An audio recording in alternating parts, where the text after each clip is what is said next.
Hello, welcome and welcome back to Om का डरावना सफर part 4।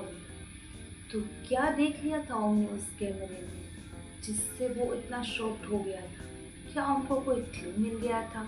तो without any further video let's get jump into the story. वो जब ओम उस वीडियो को 3 से 4 बार अच्छे से देखता है तो वो वाली वीडियो जिसमें चुड़ैल ओम के पास आ रही होती है उसमें ओम को दिखता है कि चुड़ैल के पास एक पतली पतली सी परछाई और थी, छोटी सी। वो परछाई किसी बच्चे की लग रही थी। ये देख के तो ओम के रोंगटे ही खड़े हो जाते हैं और फिर ओम फटफट से अपने लैपटॉप में फिर से वही अखबार ढूंढने लगता है और वो अखबार ढूंढने लगता है। जैसे ही उसे वो अखबार मिलता है वो सबसे पहले ये देखता है कि वो अखबार किस तारीख का था। अभी 2025 चल रहा होता है और वो अखबार 2018 यानी कि 2018 का होता है। तो वो देख के सोचता है कि 5 और 3 8 साल हो चुके हैं इस चुड़ैल को यहाँ पे रहते हुए। ये सोच के ओम सोचता है कि आखिर इसके साथ हुआ क्या होगा। ओम को इसकी कहानी जानने में बहुत ही ज़्यादा इंटरेस्ट हो रहा है और ओम चाहता है कि वो इस आत्मा को, इस चुड़ैल को इस कमरे से छुटकारा दिलवाए।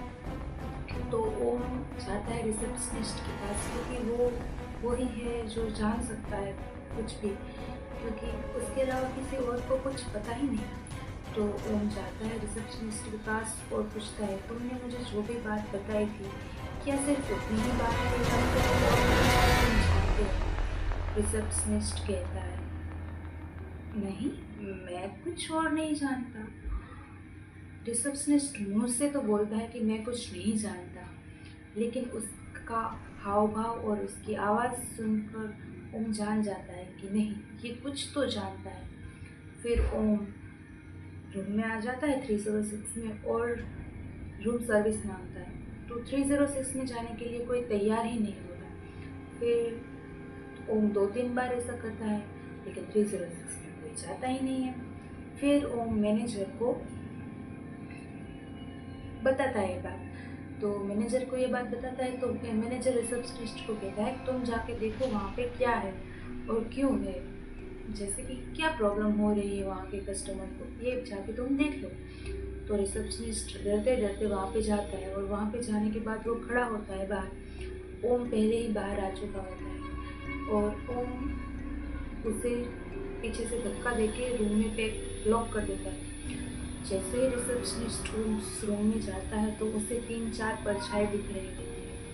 उसमें से 1-2 परछाई उसको पंखे की ओर ले जाती है और उसको गले में फांसी बांधने के लिए मजबूर करती है और तभी 1-2 परछाई उसे बचाने की कर रही होती है। तो ये देख के तो वो बहुत ही ज़्यादा डर चुका होता है, लेकिन ओम ओम है वो देखता है। 1 मिनट हो चुकी होती है तो ओम देख के कहता है, अब तक तो वो डर चुका होगा।